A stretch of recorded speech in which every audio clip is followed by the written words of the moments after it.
Okay, good morning everyone. നമ്മൾ ഇന്ന് discuss ചെയ്യാൻ പോകുന്നത് തിയറി ഓഫ് സ്ട്രക്ചേഴ്സിന്റെ നാലാമത്തെ മൊഡ്യൂളിലെ ആദ്യത്തെ ചാപ്റ്റർ. ഇതിന്റെ ഒരു പ്രത്യേകത എന്ന് വെച്ചാൽ ഇത് നമുക്ക് തിയറി ഓഫ് സ്ട്രക്ചേഴ്സിൽ ഏറ്റവും ഇമ്പോർട്ടന്റ് ആയിട്ടുള്ള ഒരു ചാപ്റ്ററാണ്, ഏറ്റവും സ്കോറിംഗ് ആയിട്ടുള്ള ഒരു ഏരിയ ആണ്. കാരണം ഇവിടെ നിന്ന് സ്ഥിരമായിട്ട് നമുക്ക് വരുന്ന കുറച്ച് ഭാഗങ്ങൾ നമുക്ക് പെട്ടെന്ന് കിട്ടും. അതായത് ഒരു ഡെറിവേഷൻ ഉണ്ട്, ബേസിക് ആയിട്ട് ഡെഫിനേഷൻ, പിന്നെ അതുമായിട്ട് ബന്ധപ്പെട്ട പ്രോബ്ലം ആണ്. അപ്പൊ നമുക്ക് ആ ഡെറിവേഷനും അതിന്റെ അസംഷനും പിന്നെ ആ പറയുന്ന രണ്ട് ടേംസ് കൂടെ പഠിച്ചാൽ ഏതാണ്ട് 15 മാർക്ക് നമുക്ക് ഉറപ്പിക്കാൻ പറ്റും. അപ്പം അത്രയും കാര്യങ്ങൾ എന്ന് പറഞ്ഞുതരും. പിന്നെ നമുക്ക് മാക്സിമം വരിക കുറച്ച് പ്രോബ്ലം ആണ്. അപ്പൊ അത് നമുക്ക് പറഞ്ഞുതരാം. അപ്പൊ ആ ഇക്വേഷൻ ഒന്ന് പഠിക്കുവാണെങ്കിൽ നമുക്ക് പെട്ടെന്ന് ആ പ്രോബ്ലംസ് ഒക്കെ ചെയ്യാൻ പറ്റും. അപ്പൊ നല്ല ഇൻട്രസ്റ്റിംഗ് ആയിട്ടുള്ള ഒരു പോർഷൻ ആണ്. നിങ്ങൾക്കും ഇഷ്ടമാവും. നമുക്കിപ്പം സിവിൽ എഞ്ചിനീയേഴ്സ് ആയിട്ട് ഏതൊരു സമയത്തും നമുക്ക് ആവശ്യമുള്ള കുറച്ച് കാര്യങ്ങളൊക്കെ തന്നെയാണ് ഇന്ന് പറയുന്നത്. ഓക്കെ, അപ്പൊ ഏറ്റവും ആദ്യം തന്നെ എന്താണ് സിമ്പിൾ ബെൻഡിങ്, അല്ലെങ്കിൽ ഈ ഒരു സിമ്പിൾ ബെൻഡിങ്ങിന്റെ ഇക്വേഷന് വേണ്ടിയിട്ട് കുറച്ച് അസംപ്ഷൻ എടുത്തിട്ടുണ്ട്.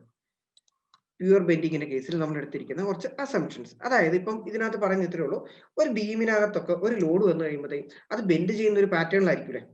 ആ പാറ്റേൺ മനസ്സിലാക്കി അതിനകത്ത് വരുന്ന മൊമെന്റ് ഒക്കെ കാൽക്കുലേറ്റ് ചെയ്ത് അതിനെ ഡിസൈൻ ചെയ്യാനൊക്കെയാണ് നമ്മൾ ഇത് ചെയ്യുന്നത്. അപ്പൊ ഇവിടെ ഇത്രേ ഉള്ളൂ. അപ്പൊ ഏറ്റവും ആദ്യം തന്നെ ഇങ്ങനെ ഒരു ലോഡ് വന്നു കഴിയുമ്പോഴത്തേക്കും ആ ബീമിൽ വരുന്ന ബെൻഡിങ്, നമുക്കിപ്പോൾ അതിന്റെ കുറച്ച് സ്റ്റഡീസ് ഒക്കെ നടത്തണമെങ്കിൽ നമ്മൾ ബേസിക് ആയിട്ട് ഈ രീതിയിലാണ് ബെൻഡ് ചെയ്യുക, അല്ലെങ്കിൽ ഈ കണ്ടീഷൻസ് ഒക്കെ അത് എടുക്കുന്നുണ്ട്, അല്ലെങ്കിൽ ഈ കണ്ടീഷൻസ് ഒക്കെ ഫോളോ ചെയ്യുന്നുണ്ട് എന്ന് പറഞ്ഞ് നമ്മളൊരു അസംപ്ഷൻ നടത്തുകയാണ്. അതാണ് നമ്മൾ ഏറ്റവും ആദ്യം നോക്കുന്നത്. അപ്പൊ ഇത്രയും അസംപ്ഷൻസ് ആണ്, സിമ്പിൾ ആയിട്ട് മനസ്സിലാവും. ഇതൊന്ന് വായിക്കാം. In case of simple bending there are following assumptions. Pure bending ആയിക്കോട്ടെ, സിമ്പിൾ ബെൻഡിങ് ആയിക്കോട്ടെ, ഇത്രയും അസംപ്ഷൻസ് ആണ് നമുക്കുള്ളത്. The pure bending can occur, there is no shear force. അതായത് പ്യുവർ ബെൻഡിങ് എന്ന് പറയുമ്പോഴത്തേക്കും അവിടെ ഷിയർ ഫോഴ്സ് ഇല്ല, ടോർഷൻ ഇല്ല, ആക്സിയൽ ലോഡ് ഇല്ല. ഓക്കെ, അതിനകത്ത് വരുന്ന ആ ഒരു ലോഡിങ് മാത്രമേ ഉണ്ടാവുള്ളൂ. ജസ്റ്റ് ഷിയർ ഫോഴ്സും ഉണ്ടാവില്ല, ടോർഷനും ഉണ്ടാവില്ല, ആക്സിയൽ ലോഡിങ്ങും ഉണ്ടാവില്ല. പിന്നെ നമ്മൾ പറയാറുണ്ട് മെറ്റീരിയലിന്റെ പ്രോപ്പർട്ടി ത്രൂ ഔട്ട് സെയിം ആയിരിക്കണം. അതിനുവേണ്ടി പറയുന്നതാണ് it should be isotropic. Isotropic എന്ന് പറയുമ്പോൾ എന്താണ്, എല്ലാ ഡയറക്ഷനിലും ആ ഒരു മെറ്റീരിയലിന്റെ ഒരു പോയിന്റ് എടുത്ത് കഴിയുമ്പോഴത്തേക്കും അതിന്റെ എല്ലാ ഡയറക്ഷനിലും പ്രോപ്പർട്ടീസ് സെയിം ആവണം. ഹോമോജീനിയസ് എന്ന് പറയുമ്പോൾ അതിന്റെ ഏതൊരു സെക്ഷൻ എടുത്താലും ഒരു തരത്തിലുള്ള, അല്ലെങ്കിൽ ഒരു ഗിവൺ ഏരിയയിലെ അതേ കോമ്പോസിഷൻ തന്നെയായിരിക്കും വേറൊരു സ്ഥലത്ത്. കോമ്പോസിഷൻ എന്ന് പറയുമ്പോൾ എന്താ, അതിനകത്തിരിക്കുന്ന ആ ഒരു മെറ്റീരിയലിന്റെ കണ്ടന്റ് ഒരു സ്ഥലത്തനുസരിച്ച് മാറുന്നില്ല, അതിന്റെ പ്രോപ്പർട്ടീസ് ത്രൂ ഔട്ട് യൂണിഫോം ആയിരിക്കും എന്നാണ് രണ്ടാമത് പറയുന്നത്. പിന്നെ ലീനിയർ ഇലാസ്റ്റിറ്റി, അതായത് നമുക്ക് ആ പറയുന്ന ആ ഒരു ഇലാസ്റ്റിക് ലിമിറ്റ് വരെ ഇതിനകത്ത് ലോഡിങ് നടക്കുന്നുണ്ടോ അല്ലെങ്കിൽ സ്ട്രെസ് വരുന്നുള്ളൂ എന്ന് ഓർക്കണം. പിന്നെ ഏറ്റവും ആദ്യം ലോഡിംഗ് ഒന്നും ഇല്ലാത്ത കേസിൽ ഇതിനകത്ത് ഡീഫോർമേഷൻ ഇല്ല. ലോഡിംഗ് കൊടുത്തു കഴിയുമ്പോഴേക്കും ഇതിന് ചെറിയ രീതിയിൽ ഒരു ബെൻഡിങ് വരുന്നത്. ഇപ്പൊ ഞാൻ ഈ അസംപ്ഷൻസ് ഒന്ന് പറഞ്ഞുതരാം, അത് കഴിഞ്ഞിട്ട് ഞാൻ കാണിച്ചു തരാം ഇത് എങ്ങനെയാ വരികയാണ്. Beams symmetrical in plane which occurs, അതായത് ആ ഒരു ബെൻഡിങ് നടക്കുന്ന പ്ലെയിൻ അബൌട്ട് ആയിട്ട് നമ്മൾ പറയുന്ന ആ ഒരു ബീം സിമെട്രിക്കലാണ്. സിമെട്രിക് എന്ന് പറയുമ്പോൾ എന്താണ്, നമുക്ക് ഇങ്ങനെ രണ്ട് സ്ഥലത്തേക്ക് എടുത്താലും ഒരേ രീതിയിലായിരിക്കും അതിന്റെ കോൺസെൻട്രേഷൻ, മെറ്റീരിയലിന്റെ concentration. Approximate proportions are make in fail in any other way because of bending. അതായത് നമ്മൾ ഈ പറയുന്ന ആ ഒരു പ്ലെയിൻ ഓഫ് ബെൻഡിങ് അല്ലാണ്ട് വേറെ ഒരു പ്ലെയിനിലും എന്ത് സംഭവിക്കുന്നില്ല, ഫെയിലിയർ നടക്കുന്നില്ല. അപ്പൊ നമ്മളിപ്പോ എടുക്കുന്ന ആ ഒരു പ്ലെയിനിൽ തന്നെയാണ് ബെൻഡിങ് അല്ലെങ്കിൽ ഫെയിലിയർ നടക്കുക. അതായത് വേറൊരു ലോഡിങ്ങോ എസെൻട്രിക് ആയിട്ടുള്ള ലോഡിംഗ് ഒന്നും ഇല്ലാത്ത പക്ഷം നമ്മൾ പറയുന്ന ആ ഒരു രീതിയിൽ അല്ലെങ്കിൽ ആ ഒരു പാറ്റേണിൽ മാത്രം എന്ത് സംഭവിക്കുന്നുള്ളൂ, ബെൻഡിങ് വരുന്നുള്ളൂ എന്നൊരു അസംപ്ഷൻ. വേറെ ബെൻഡിങ് ഒന്നും ഇല്ല, നമ്മളിപ്പം വരയ്ക്കുന്ന ബെൻഡിങ് മാത്രമേ ഉള്ളൂ. അപ്രോക്സിമേറ്റ് അത് പറഞ്ഞു. പിന്നെ cross section of beam is still plane after bending. അതായത് നോക്കുക, നമ്മളിപ്പം ഒരു ബീം എടുത്ത് അത് ലോഡിങ് വന്നിരുമ്പോൾ ചെറുതായിട്ട് ബെൻഡ് ചെയ്യുന്നു, അല്ലെങ്കിൽ ഈ ഒരു സർഫസ് പ്രതലം പ്ലെയിൻ ആയിരിക്കും. ഈ ലോഡിങ്ങിന് ശേഷവും ഇത് പഴയ രീതിയിൽ തന്നെ അതെത്തുന്നുണ്ട്. കാരണം എന്താ, നമ്മൾ പറഞ്ഞു എലാസ്റ്റിക് ലിമിറ്റിന്റെ ഉള്ളിലാണ് എന്ത് സംഭവിക്കുന്നത്, ഈ ഒരു ബെൻഡിങ് നടക്കുന്നത്. അപ്പൊ നമുക്ക് ഇനി ഓരോന്നായിട്ട് പറഞ്ഞുതരാം. ഇപ്പൊ നമ്മൾ ഏറ്റവും ആദ്യം തന്നെ ഒരു ബീമിനകത്ത് ഒരു ലോഡിങ് വരുമ്പോൾ അത് ബെൻഡ് ആവും എന്ന് മനസ്സിലായല്ലോ. അത് നമ്മളൊന്ന് വരയ്ക്കാം. ഓക്കെ, ഇപ്പൊ ഈ കാണുന്നത് ഒരു ബീം. ഓക്കെ, ഈ രീതിയിലാണ് ബീം.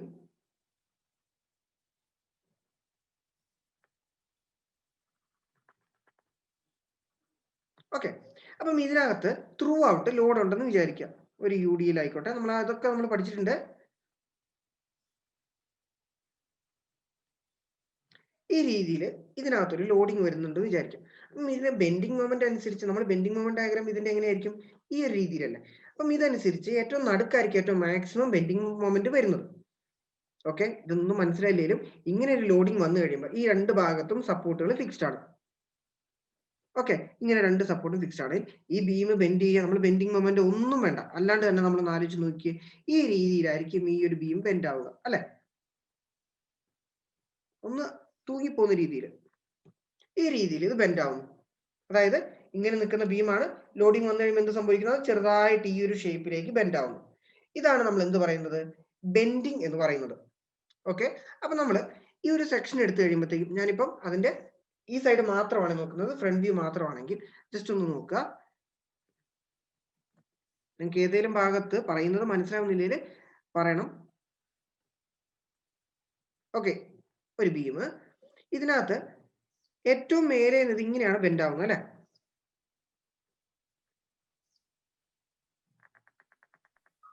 താഴെ നിന്നും ഇതേപോലെ. ഓക്കെ, അപ്പം ഇതിനകത്ത് കുറച്ച് റീജിയൻസ് ഉണ്ട്. ഏറ്റവും മേലെ എന്താ സംഭവിക്കുന്നത്? അതിന്റെ ആ ഒരു പറയുന്ന ഡയമെൻഷനേക്കാളും അത് ചുരുങ്ങുകയാണ് ചെയ്യുന്നത് അല്ലെ? അതിന്റെ ഡിസ്റ്റൻസ് എന്ന് പറയുന്നത് ഈ ലെങ്തിനേക്കാളും ഇവിടെ എന്താ സംഭവിക്കുന്നത്? അത് കംപ്രസ് ആവുകയാണ്. ഓക്കെ, അപ്പം ഈ ഒരു ഭാഗത്തിനെ പറയുന്നതാണ് എന്ത്? Compression zone. ഓക്കെ, ജസ്റ്റ് ഒന്ന് നോക്കുക. നമ്മൾ മേലെ ഭാഗത്ത് എന്ന് പറയുന്നത് ആദ്യത്തെ ആ ലെങ്തിനേക്കാളും കുറച്ചും കൂടി ചുരുങ്ങുകയാണ്. പക്ഷെ താഴ്ഭാഗം എന്താ സംഭവിക്കുക? ഉള്ളതിനേക്കാളും കുറച്ചും കൂടി അങ്ങോട്ട് വലിയുകയാണ്. അപ്പം ഈ ഒരു ഭാഗത്തിന് നമ്മൾ പറയുന്നതാണ് എന്ത്? Tension zone.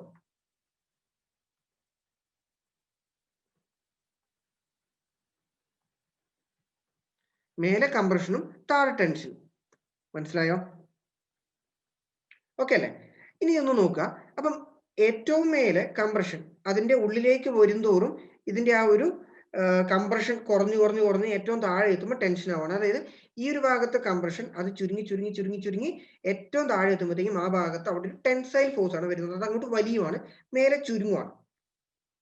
ഇങ്ങനെയാണ് നമ്മുടെ ബീമിന്റെ ഒരു ബെൻഡിങ്ങിന്റെ പാറ്റേൺ. അപ്പം ഒരു പ്രത്യേക പോയിന്റ് എത്തുമ്പോഴത്തേക്കും, അതായത് ഒരു പ്രത്യേക പോയിന്റ് എത്തുമ്പോഴത്തേക്കും അവിടുത്തെ compression force will be equal to tensile force. മനസ്സിലായോ? അതായത് ഒരു പ്രത്യേക സ്ഥലത്തെത്തുമ്പോഴത്തേക്കും, കറക്റ്റ് പറയുവാണെങ്കിൽ ഇപ്പൊ ഒരു സിംപ്ലി സപ്പോർട്ട് ബീം അതിന്റെ കറക്റ്റ് സെന്റർ എത്തുമ്പോഴത്തേക്കും എന്ത് സംഭവിക്കും? അതിന്റെ compression force equal to tensile force എന്ന് വരും. കംപ്രഷൻ ഫോഴ്സ് മേലെ നിന്ന് താഴേക്ക് പോകുന്തോറും കുറഞ്ഞ് താഴെ എത്തുമ്പോൾ ടെൻഷൻ എത്തും. അപ്പോൾ ഒരു പർട്ടിക്കുലർ പോയിന്റ് എത്തുമ്പോഴത്തേക്കും സി ഈക്വൽ ടു ടി വരും. അല്ലെങ്കിൽ ഇവിടെ നെറ്റായിട്ട് സ്ട്രെസ് ഒന്നും ഉണ്ടാവില്ല, ഒരു തരത്തിലുമുള്ള സ്ട്രെസ് ഉണ്ടാവില്ല. ആ ഒരു പർട്ടിക്കുലർ ലൈനെയാണ് അല്ലെങ്കിൽ ആ ഒരു പർട്ടിക്കുലർ ആക്സിസിനെയാണ് നമ്മൾ എന്ത് പറയുന്നത്? Neutral axis.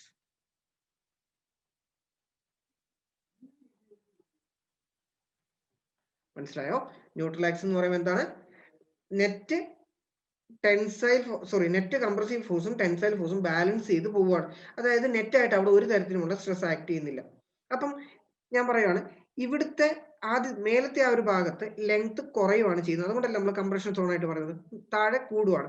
പക്ഷെ ഈ ന്യൂട്രൽ ആക്സിന്റെ ഒരു പ്രത്യേകത എന്താണെന്ന് വെച്ചാൽ അതിന് ആദ്യത്തെ ലെങ്ത് എത്രയാണോ അത്രയും തന്നെയായിരിക്കും അവസാനം ആ ഒരു ബെൻഡിങ്ങിന് ശേഷവും വരുന്ന ലെങ്ത്. കാരണം എന്താ? അവിടെ ടെൻസൈൽ ഫോഴ്സും ഇല്ല, കംപ്രഷൻ ഫോഴ്സും ഇല്ല, ചുരുങ്ങത്തും ഇല്ല, വലിയത്തും ഇല്ല. ഓക്കെ, നിങ്ങൾക്ക് ഇത് മനസ്സിലാവണല്ലേ? നിങ്ങളുടെ കയ്യിലിരിക്കുന്ന നോട്ട്ബുക്ക് ഒന്ന് എടുക്കുക. നോട്ട്ബുക്ക് ഒന്ന് എടുത്തിട്ട് അതിനകത്ത് ഒരു ലോഡിംഗ് കൊടുത്തു നോക്കുക. ലോഡിംഗ് കൊടുത്തു നോക്കുമ്പോഴത്തേക്ക് എന്താ സംഭവം? നിങ്ങൾ ആ പേപ്പർ ഒന്ന് നോക്കിക്കേ. അത് ഉള്ളിലേക്ക്, മേലത്തെ ഭാഗങ്ങൾ ഉള്ളിലേക്ക് ഇങ്ങനെ വലിയും. അതായത് നമ്മുടെ പേപ്പർ നോക്കുമ്പോഴത്തേക്കും ഇതിങ്ങനെ പുറത്തേക്ക് നിൽക്കും, പുറമേയുള്ള പേപ്പേഴ്സ് ഉള്ളിലേക്കും വരും. അതായത് താഴ്ഭാഗത്ത് ലെങ്ത് കൂടുവാണ്, മേൽഭാഗത്തോ ലെങ്ത് കുറയുവാണ്. ലെങ്ത് കുറയുന്നത് കൊണ്ടാണ് നമ്മുടെ ഈ പേപ്പറിന്റെ ഈ മേൽഭാഗം എന്ത് സംഭവിക്കുന്നത്? പുറത്തേക്ക് ഇങ്ങനെ തള്ളി നിൽക്കാൻ തുടങ്ങുന്നത്.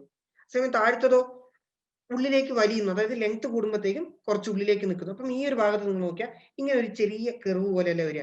അതായത് ഒരു സിമ്പിൾ ആയിട്ട് നിങ്ങൾ ഒരു നോട്ട്ബുക്ക് എടുത്ത് വളച്ചു നോക്കുക. അപ്പൊ ഇതിന്റെ മേലത്തെ ഭാഗത്ത് ലെങ്ത് കുറയുന്നു, അവിടെ കംപ്രഷൻ. താഴത്തെ ഭാഗത്ത് എന്താ സംഭവിക്കുക? ലെങ്ത് കൂടുന്നു, ടെൻഷൻ.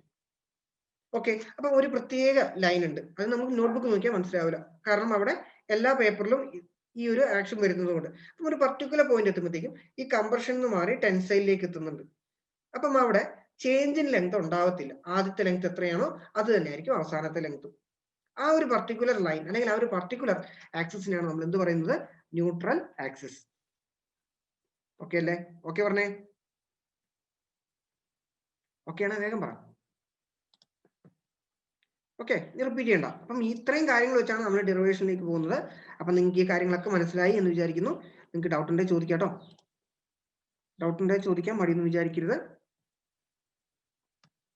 ഓക്കെ, അപ്പൊ ജസ്റ്റ് ഞാനിപ്പം ഒരു ബീം വരയ്ക്കുവാണ്.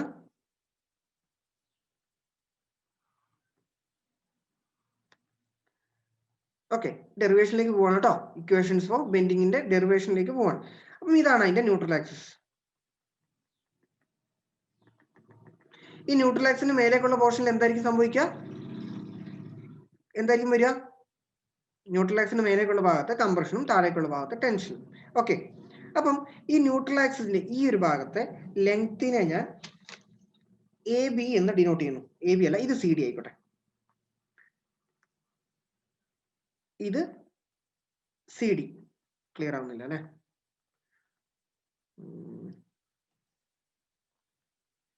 ഇത് C, ഇത് D. അപ്പം ഈ ന്യൂട്രൽ ആക്സിന്റെ, അതായത് ഈ പോയിന്റ് മുതൽ ഈ പോയിന്റ് വരെയുള്ള ലെങ്ത് ആണ് എന്ത്? CD. ഇത് കേസ് 1, അതായത് ബിഫോർ ബെൻഡിങ് ആണെന്ന് ഓർക്കുക.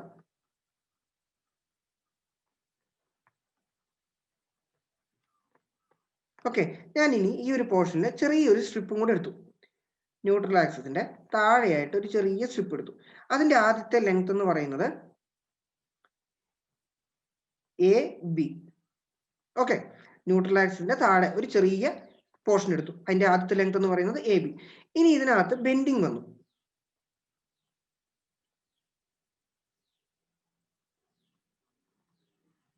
After bending. Okay, after bending നമുക്ക് ബീം ഒന്നുകൂടെ വരയ്ക്കാം. ആഫ്റ്റർ ബെൻഡിങ് എന്ത് സംഭവിക്കും? താഴത്തെ ഭാഗത്തിന്റെ ലെങ്ത് എന്ന് പറയുന്നത് കുറച്ച് കൂടും അല്ലെ? അപ്പം ഇതിനകത്ത് ചെറിയൊരു ബെൻഡിങ് വരുന്നുണ്ട്. ഈ രീതിയിൽ ഈ ബീം ബെൻഡായി.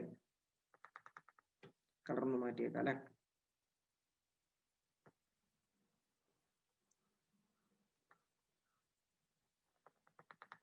കണ്ടില്ലേ? ഈ രീതിയിൽ ഇതിന് ചെറിയൊരു ബെൻഡിങ് വന്നു. ഓക്കെ, അപ്പം ഈ സമയത്ത് ഇതിന്റെ ന്യൂട്രൽ ആക്സിസിന്റെ ലെങ്ത് എത്ര തന്നെയാണ്? D' C'. ബെൻഡിങ്ങിന് ശേഷം ആ സ്ട്രിപ്പിന്റെ ലെങ്ത് എത്രയായിരിക്കും? മറ്റേതിൽ ഡാഷ് ഇട്ടേ കൊണ്ട് നമ്മൾ ഇതിലും ഡാഷ് ഇടുന്നു. A' B'. അപ്പം ഈ ഒരു കേസിലെ ന്യൂട്രൽ ആക്സിസിന്റെ ലെങ്ത് എന്ന് പറയുന്നത് C', D', നമ്മുടെ കൺസിഡർ ചെയ്തിരിക്കുന്ന ആ ഒരു സ്ട്രിപ്പിന്റെ ലെങ്ത് എന്ന് പറയുന്നത് A', B'. ഇവിടെ സിയും ഡിയും എയും ബിയും. ഇതിൽ നിങ്ങൾക്ക് എന്തെങ്കിലും ഒരു കാര്യം മനസ്സിലായോ? നമ്മൾ ന്യൂട്രൽ ആക്സിസ് എന്ന് പറയുമ്പോഴത്തേക്കും ബെൻഡിങ്ങിന് ശേഷവും ബെൻഡിങ്ങിന് മുമ്പും ലെങ്ത്തിന് മാറ്റം ഉണ്ടാവില്ല. അപ്പൊ നമുക്ക് C', D' എന്ന് പറയുന്നത് എത്ര തന്നെയായിരിക്കും? CD തന്നെയായിരിക്കും. പക്ഷെ AB-ക്ക് ഒരു മാറ്റം വരും അല്ലെ? കാരണം അവിടെ ലെങ്ത്തിന് മാറ്റം വന്നിട്ടുണ്ട്. ന്യൂട്രൽ ആക്സിസിന് മാത്രമാണ് എന്ത് പ്രത്യേകമായിട്ടൊരു സ്ട്രെസ് ഒന്നും ഇല്ലാത്തത്, അല്ലെങ്കിൽ അവിടെ ചേഞ്ച് ഇൻ ലെങ്ത് ഉണ്ടാവാത്ത ഒരു പർട്ടിക്കുലർ പോർഷനാണ് നമ്മൾ എന്ത് പറയുന്നത്? Neutral axis. ഇത്രയും കാര്യങ്ങൾ മനസ്സിലായോ? ഇത്രയും കാര്യങ്ങളൊക്കെ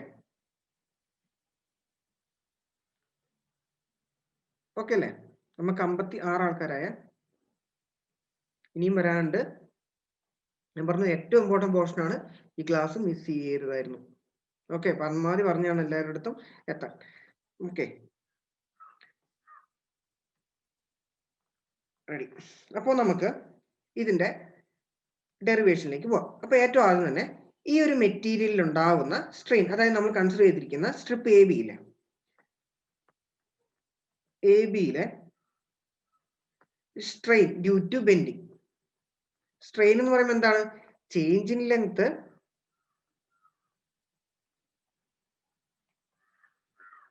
ഡിവൈഡഡ് ബൈ ഒറിജിനൽ ലെങ്ത്.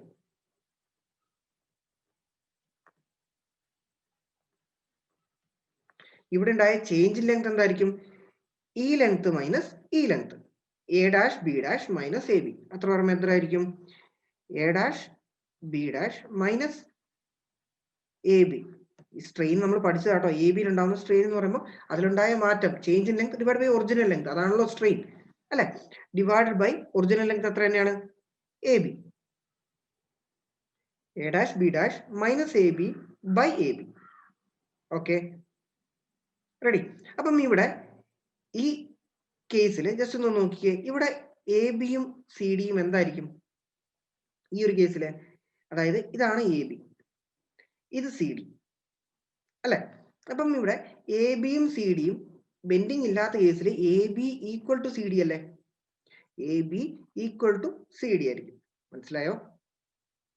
ബെൻഡിങ്ങിന് മുമ്പ് AB-യും CD-യും തുല്യരാണ് അല്ലെ? അപ്പൊ നമുക്ക് എന്ത് എഴുതാൻ പറ്റും? ഇവിടെ നമുക്ക് A dash B dash minus C D divided by A ബിക്ക് വരെ ഞാൻ അവിടെ സി ഡി എഴുതി. ഓക്കെ, ഇനി നമ്മൾ ഒരു കാര്യം കൂടെ പറഞ്ഞിരുന്നല്ലോ, സി ഡാഷ് ഡി ഡാഷ് എന്ന് പറയുന്നത് എന്തിന് തുല്യമാണ്? സി ഡിക്ക് തുല്യമാണ്. അപ്പൊ ഞാൻ ഈ സി ഡിക്ക് പകരം ഞാൻ എന്ത് എടുക്കുന്നു? C dash D dash. അതായത് മൊത്തം ഈ ഫിഗറിലേക്ക് നമ്മൾ എത്തി.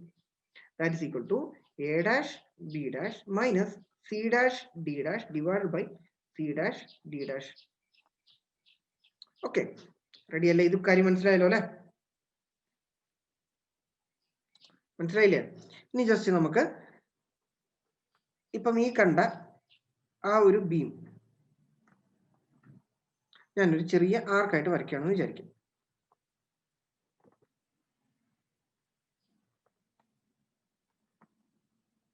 ഇത്രയൊന്നും ഇല്ല, നമ്മളതൊന്ന് മാഗ്നിഫൈ ചെയ്തിട്ടുണ്ട് പെട്ടെന്ന് മനസ്സിലാവാനായിട്ടാണ് കേട്ടോ.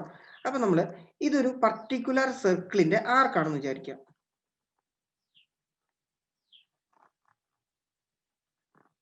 അതിന്റെ ഇൻക്ലൂഡഡ് ആംഗിൾ തീറ്റ. ഓക്കെ, അതിന്റെ ഇൻക്ലൂഡഡ് ആംഗിൾ തീറ്റ. അപ്പം ഏറ്റവും ആദ്യം തന്നെ ഇവിടെ മുതൽ നമ്മുടെ ന്യൂട്രൽ ആക്സിസ് വരെയുള്ള ഇതാണ് നമ്മുടെ ന്യൂട്രൽ ആക്സിസ്. ഞാൻ അതിനെ സി ഡി എന്ന് ഡിനോട്ട് ചെയ്യുന്നു, അല്ലെ സി ഡാഷ് ഡി ഡാഷ്. ഇതാണ് നമ്മൾ കൺസിഡർ ചെയ്തിരിക്കുന്ന സ്ട്രിപ്പ്.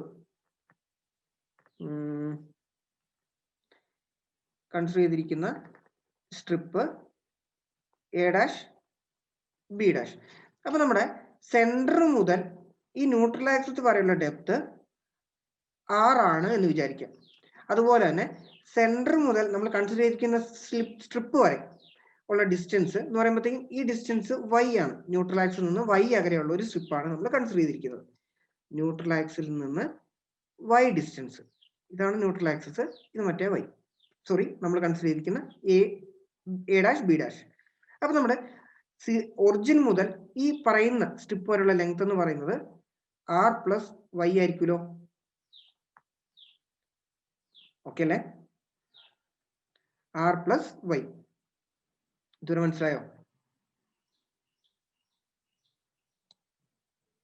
ഓക്കെ, അപ്പൊ നമ്മള് ഇങ്ങനെ ഒരു ഈ സെക്ടർ വരുവാണ്, ഒരു സർക്കിളിന്റെ പാർട്ട് ഇൻക്ലൂഡഡ് ആംഗിൾ തീറ്റ, ഈ ആർക്കിന്റെ ലെങ്ത് ആർക്ക്, ഇത് റേഡിയസ്. അപ്പൊ നമുക്ക് theta equal to arc by radius എന്നൊരു ഇക്വേഷൻ പഠിച്ചിട്ടുണ്ടോ?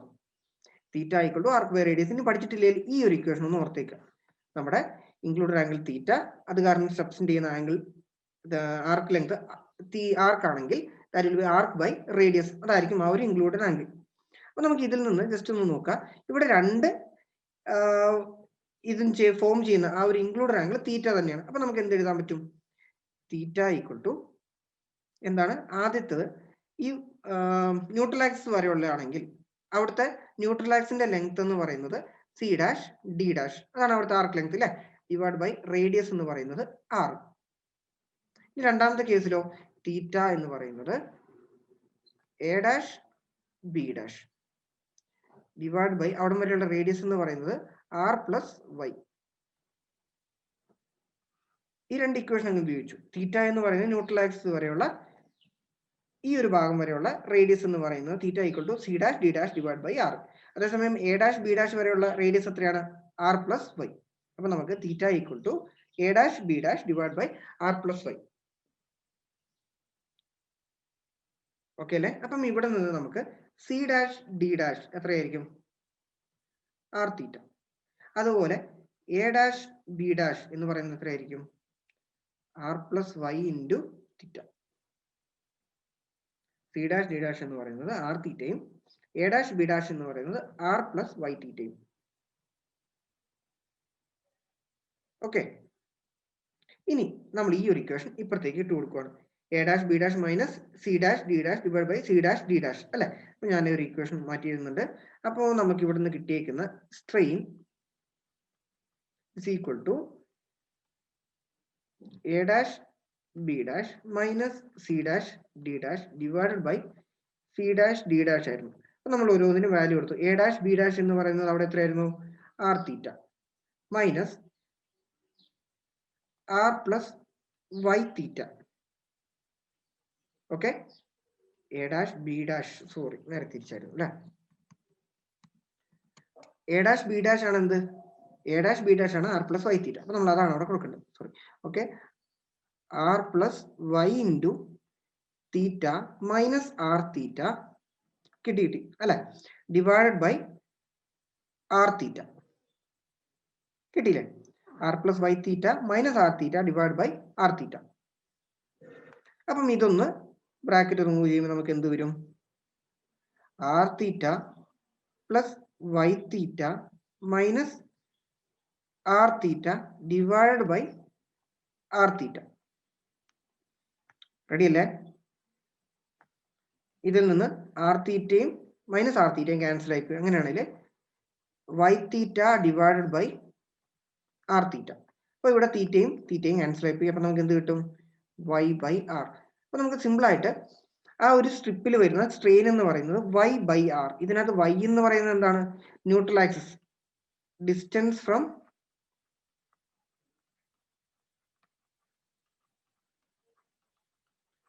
Neutral axis. r എന്ന് പറയുന്നത് നമ്മുടെ ന്യൂട്രൽ ആക്സിസ് വരെ ഉണ്ടാക്കുന്ന ആ ഒരു റേഡിയസ് ഓഫ് കർവേച്ചറിന്റെ ആ ഒരു റേഡിയസ്, കർവേച്ചർ ഉണ്ടാക്കുന്ന ആ ഒരു റേഡിയസ്. ഓക്കെ, അപ്പം strain is equal to y by r. ഈ ഒരു ഇക്വേഷൻ ഒന്ന് ഓർക്കണം. Strain equal to y by r. ഇതെന്ന് പറയുന്നത് റേഡിയസ് ഓഫ് കർവേച്ചർ, നമ്മുടെ ബീം ബെൻഡ് ആയ ആ ഒരു കർവിന്റെ റേഡിയസ്. y എന്ന് പറയുന്നത് ന്യൂട്രൽ ആക്സിസ് നമ്മൾ പറയുന്ന ആ ഒരു സ്ട്രിപ്പ് വരെ ഉണ്ടായ ആ ഒരു ലെങ്ത്. ഇനി ജസ്റ്റ് നമ്മൾ പണ്ട് സ്ട്രെയിൻ അല്ലെങ്കിൽ മോഡുലസ് ഓഫ് ഇലാസ്റ്റിറ്റി എന്ന് പറയുന്നത് എന്താണ്? സ്ട്രെസ് ബൈ സ്ട്രെയിൻ അല്ലെ? അപ്പം ഇവിടെ നിന്ന് നമുക്ക് ഈ സ്ട്രെയിൻ ഒന്ന് കണ്ടുപിടിക്കാം. Strain equal to stress by modulus of elasticity. ഓർമ്മയുണ്ടോ? ഉണ്ടാവും അല്ലെ? അപ്പൊ ഞാൻ ഇതിനെ സ്ട്രെസ്സിനെ ഞാൻ എഫ് ആയിട്ട് ഡിനോട്ട് ചെയ്യുന്നു, മോഡുലസ് ഓഫ് ഇലാസ്റ്റിറ്റിനെ ഇ ആയിട്ട്. എഫ് എന്ന് പറയുന്നത് ഫോഴ്സ് അല്ല, ഇവിടെ സ്ട്രെസ് ആണ്. അപ്പൊ നമുക്ക് എന്ത് എഴുതാൻ പറ്റും? എഫ് ബൈ ഇ, ഇതാണല്ലോ സ്ട്രെയിൻ, ഇസ് ഈക്വൽ ടു നമ്മൾ ഈ കണ്ടുപിടിച്ച y by r. ഇതുവരെ മനസ്സിലായോ?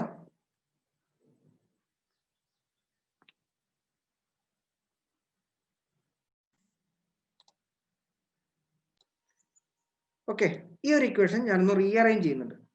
Just F by E equal to Y by R അല്ലേ? അപ്പൊ ഞാൻ അതിനെ F by Y is equal to E by R. അതായത് ഇതിനെ അങ്ങോട്ട് കൊണ്ടുപോയി അതിനെ ഇങ്ങോട്ട് കൊണ്ടുവന്നു. F by Y equal to E by R. ഈ ഒരു ഇക്വേഷൻ ഒന്ന് ഓർത്തിരിക്കാം. ഇപ്പൊ നമുക്ക് ബെൻഡിങ് മൊമെന്റ് ഇക്വേഷന്റെ ഫസ്റ്റ് പാർട്ട് കിട്ടി. ഇപ്പൊ നിങ്ങൾ ഈ ഒരു ഇക്വേഷൻ പഠിച്ചു കഴിഞ്ഞാൽ വളരെ ഇൻട്രസ്റ്റിംഗ് ആണ്, അത് ഓർക്കാൻ പറ്റും. അപ്പം ഡെറിവേഷൻ പഠിക്കാൻ മാത്രം ഈ ഒരു പ്രൊസീജിയർ ഒന്ന് മനസ്സിലാക്കിയാൽ മതി. ഈ ഇക്വേഷൻ നിങ്ങൾ ഒരു കാലത്തും മറക്കാത്ത രീതിയിൽ ഞാനൊരു ട്രിക്ക് പറഞ്ഞുതരാം. നിങ്ങൾ TSന്റെ എല്ലാ ഭാഗം മറന്നുപോയാലും ഈ ഇക്വേഷൻ മറക്കാത്ത രീതിയിൽ ഈ ക്ലാസ് കഴിയുമ്പോൾ നിങ്ങൾക്ക് എല്ലാവർക്കും അത് സോൾവ് ചെയ്യാൻ പറ്റും. അതിനുള്ള വഴി ഞാൻ പറഞ്ഞുതരാം. ഓക്കെ, ഇപ്പൊ ആ ചേഞ്ച് ചെയ്തതൊന്നുകൂടെ പറയാം. ഇത്രയേ ഉള്ളൂ. എഫ് ബൈ വൈ നമുക്ക് കിട്ടിയേക്കുന്നത് F by E is equal to നമ്മൾ കണ്ടുപിടിച്ച y ബൈ ആർ. അപ്പൊ ഞാൻ അതിനെ എന്ത് ചെയ്യുന്നു? എഫിന്റെ താഴേക്ക് y കൊണ്ടുവരുന്നു, equal to E by R. അത്രേ ഉള്ളൂ. ഇതിനെ മേലേക്ക് കൊണ്ടുപോയി, അതായത് ഈ അങ്ങോട്ട് പോകുമ്പോഴത്തേക്ക് ന്യൂമറേറ്ററിലേക്ക് പോവുക, y ഇങ്ങോട്ട് വരുമ്പോൾ ഡിനോമിനേറ്ററിലേക്ക് വരും. അപ്പൊ നമുക്ക് ഇതിനെ അങ്ങോട്ട് റീപ്ലേസ് ചെയ്തു, F by Y equal to E by R. അത്രേ ഉള്ളൂ. ഓക്കെ ഓക്കെ, അപ്പൊ നമുക്കിനി ഈ ഒരു ഡെറിവേഷന്റെ രണ്ടാമത്തെ പാർട്ടിലേക്ക് പോവാണ്. രണ്ടാമത്തെ പാർട്ട് എന്ന് പറയുമ്പോൾ ഇത്രയേ ഉള്ളൂ. നമ്മൾ ആ ഒരു ബീം തന്നെ, ഓക്കെ, ഇതാണ് നമ്മുടെ ന്യൂട്രൽ ആക്സിസ്. ശരിയൂടെ വലുപ്പം കുറയ്ക്കാം. സെക്കൻഡ്. ഓക്കെ, ഇതാണ് നമ്മുടെ നേരത്തെ കണ്ട അതേ ബീം തന്നെ. ഞാൻ അതിന്റെ ന്യൂട്രൽ ആക്സ് ആണ് ഈ വരയ്ക്കുന്നത്. കറക്റ്റ് സെന്ററിൽ കൂടെ അതിന്റെ ന്യൂട്രൽ ആക്സിന് താഴെയായിട്ട് നമ്മൾ നേരത്തെ എടുത്ത പോലെ തന്നെ ഒരു ചെറിയ സ്ട്രിപ്പ്. ഓക്കെ, ഇതാണ് നമ്മൾ എടുത്തിരിക്കുന്ന ആ ഒരു ചെറിയ സ്ട്രിപ്പ്. അതിന്റെ ഏരിയ എന്ന് പറയുന്നത് DA ആണെന്ന് വിചാരിക്കാം. അതിന്റെ ഏരിയ എന്ന് പറയുന്നത് DA. ചെറിയ ഏരിയ അതുകൊണ്ട് ഞാൻ ഡി എ ആക്കി എടുത്തു. അപ്പൊ നമ്മൾ ഇത്രയേ ഉള്ളൂ. നമുക്കിപ്പം ഈ ഒരു ബീമിലേക്ക് അല്ലെങ്കിൽ ആ ഒരു പോർഷനിലേക്ക് വരുന്ന സ്ട്രെസ് എന്താണ്? എഫ് ആയിട്ടാണ് നമ്മൾ ഡിനോട്ട് ചെയ്തത് അല്ലെ. എഫ് എന്ന് പറയുന്നത് എന്തായിരിക്കും? എഫ് എന്ന് പറയുന്നത് സ്ട്രെസ് അല്ലേ. സ്ട്രെസ് എന്ന് പറഞ്ഞാൽ അതിനകത്ത് ആക്ട് ചെയ്യുന്ന force P divided by area എന്ന് പറയുന്നത് D A. Stress equal to force by area, ആ ഒരു ഇക്വേഷൻ. ഇതിൽ നിന്ന് നമുക്ക് ഈ ഫോഴ്സ് എന്തായിരിക്കും? പി എന്ന് പറയുന്ന, അല്ലെങ്കിൽ ഈ സ്ട്രെസ് കാരണം ഇതിനകത്ത് ഡെവലപ്പ് ചെയ്യുന്ന ഫോഴ്സ് പി എന്ന് പറയുന്നത് എന്തായിരിക്കും? Stress into D A. Okay, stress into D A. അപ്പം ഈ ഒരു സ്ട്രെസ്സിന് നമ്മൾ നേരത്തെ പറഞ്ഞ ആ ഒരു ഇക്വേഷൻ എടുക്കാം. അതായത് നമ്മൾ നേരത്തെ എഴുതിയ ഇക്വേഷൻ എന്ന് പറയുന്നത് എന്തായിരുന്നു? F by Y equal to E divided by R. ഇതിൽ നിന്ന് എഫ് എന്താണ്? E divided by R into Y. ആ ഒരു ഇക്വേഷൻ ഇങ്ങോട്ടേക്ക് എടുക്കാം. അപ്പൊ എന്ത് വരും ഇവിടെ? E by R into Y into D A. E by R into Y into D A. Ready അല്ലേ? മനസ്സിലായില്ലേ? E by R into Y into D A. ഇത് ഈ ഒരു മെമ്പറിലേക്ക് വരുന്ന ഫോഴ്സ് അല്ലെ. ഇനി ഈ ഫോഴ്സ് കാരണം ഉണ്ടാവുന്ന മൊമെന്റ് കണ്ടുപിടിക്കണം. എന്ത് ചെയ്യണം? Moment equal to force into distance അല്ലെ. നമ്മുടെ ന്യൂട്രൽ ആക്സിസ് എന്നുള്ള അവിടെ വരെയുള്ള distance. Moment equal to P into Y. അപ്പൊ നമുക്ക് എന്തുകൂടെ ചെയ്യാം? ഈ പിക്ക് നമ്മൾ വാല്യൂ ഇട്ട് കൊടുക്കുക. E by R into Y into D A into Y. അപ്പൊ നമുക്കതൊന്ന് റീപ്ലേസ് ചെയ്ത് എന്ത് വരും? E by R into Y D A. Solve ചെയ്യുമ്പം E by R into Y square D A. ഇതുവരെ മനസ്സിലാവാത്തവരുണ്ടോ? വേഗം പറഞ്ഞേ. റെഡി അല്ലേ? വേഗം പറ. ഓക്കെ അല്ലേ? അപ്പൊ നമുക്ക് ആ ഒരു ഇക്വേഷൻ ഇവിടെ കിട്ടി. ഇനി നമ്മൾ ചെയ്യേണ്ടത്, ഇത് നമ്മൾ ആ ചെറിയൊരു പോർഷൻ ഡി എ എന്ന് പറയുന്ന ചെറിയൊരു പോർഷനിലേക്ക് ഉണ്ടാവുന്ന മൊമെന്റ് ആണ്. അപ്പൊ total moment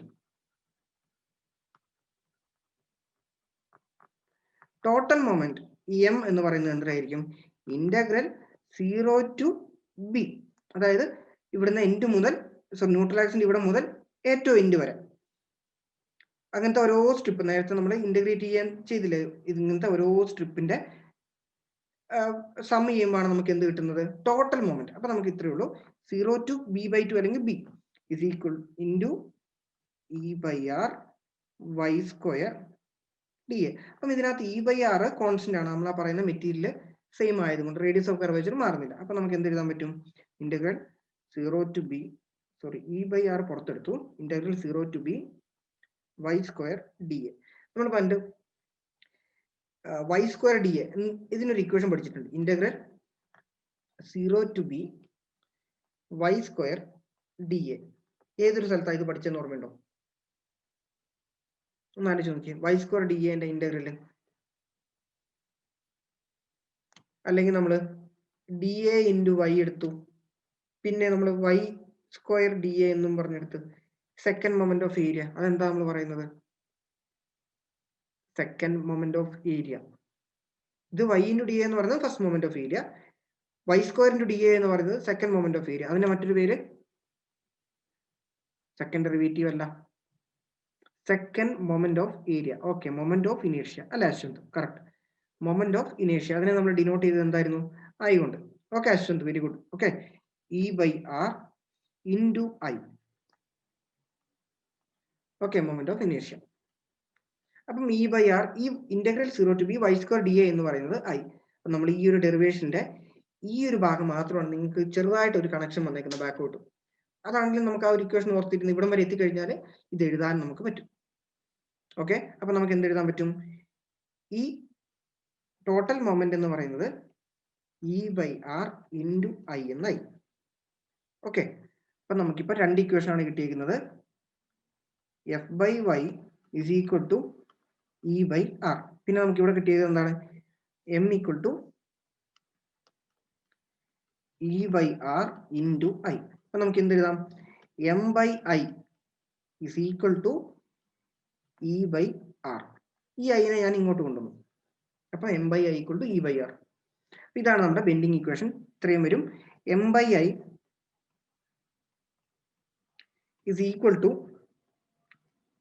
E/R is equal to F/Y. ഇതിനെ നമ്മൾ ഒന്നുകൂടെ മാറ്റുവാണെങ്കിൽ M/I is equal to F/Y is equal to E/R. ഈ ഇക്വേഷനാണ് നമ്മുടെ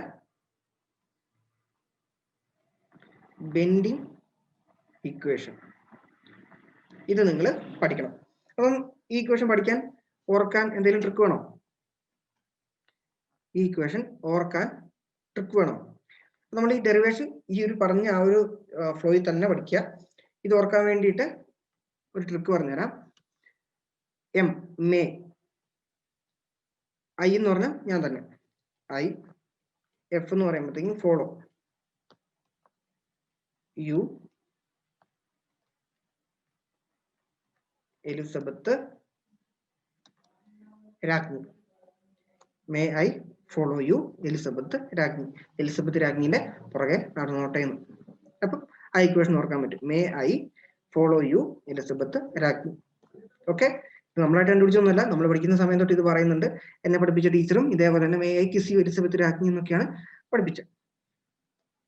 ഓക്കെ, അപ്പം ആ രീതിയിൽ നമുക്ക് വേണേൽ പഠിക്കാം. അപ്പം ഇക്വേഷൻ നിങ്ങൾക്ക് പഠിക്കാം. ഇത് വെച്ചിട്ട് ഈ ഒരു ഇക്വേഷൻ ഇട്ട് കൊടുത്ത് നമുക്ക് സിമ്പിൾ ആയിട്ട് ക്വസ്റ്റ്യൻസ് ഒക്കെ ചെയ്യാനൊക്കെ വരാറുണ്ട്. അപ്പം ഇത് നമുക്ക് ഓർക്കാൻ പറ്റും. ഈ ഡെറിവേഷൻ നിങ്ങൾ പഠിക്കണം, ഷുവർ ആയിട്ട് വരുന്ന ക്വസ്റ്റ്യൻ ആണ്. ഓക്കെ, ഇത്രയും കാര്യങ്ങളാണ് നമുക്ക് ഈ ഒരു സെക്ഷനിൽ പറയാനുള്ളത്. ഇമ്പോർട്ടൻറ്റ് സെക്ഷൻ ആണ്, നിങ്ങൾ പഠിച്ചേ പറ്റൂ. ഓക്കെ, അപ്പം നിങ്ങൾ ഇതിനെ സീരിയസ് ആയിക്കോളുക. ഞാനിതിന് റിപ്പീറ്റ് ചെയ്തെടുത്ത് തരുമെന്നൊന്നും ആരും ഓർക്കണ്ട. നിങ്ങൾക്ക് ഇഷ്ടംപോലെ സമയം തന്നിട്ടുണ്ട്, ആരും തന്നെ പഠിച്ചിട്ടില്ല. അപ്പം നമ്മൾ പോർഷൻസ് ഇനി ശരിക്കും നിങ്ങൾക്ക് 3 ചാപ്റ്ററും കൂടെ ഉള്ളൂ. ഇതിന്റെ പ്രോബ്ലംസ് ഡിസ്കസ് ചെയ്യുക. ഒരു ടോർഷൻ എന്ന് പറഞ്ഞൊരു ചാപ്റ്റർ ഉണ്ട്, ഇതേപോലെ തന്നെ ഒരു ഡെറിവേഷനും പ്രോബ്ലവും.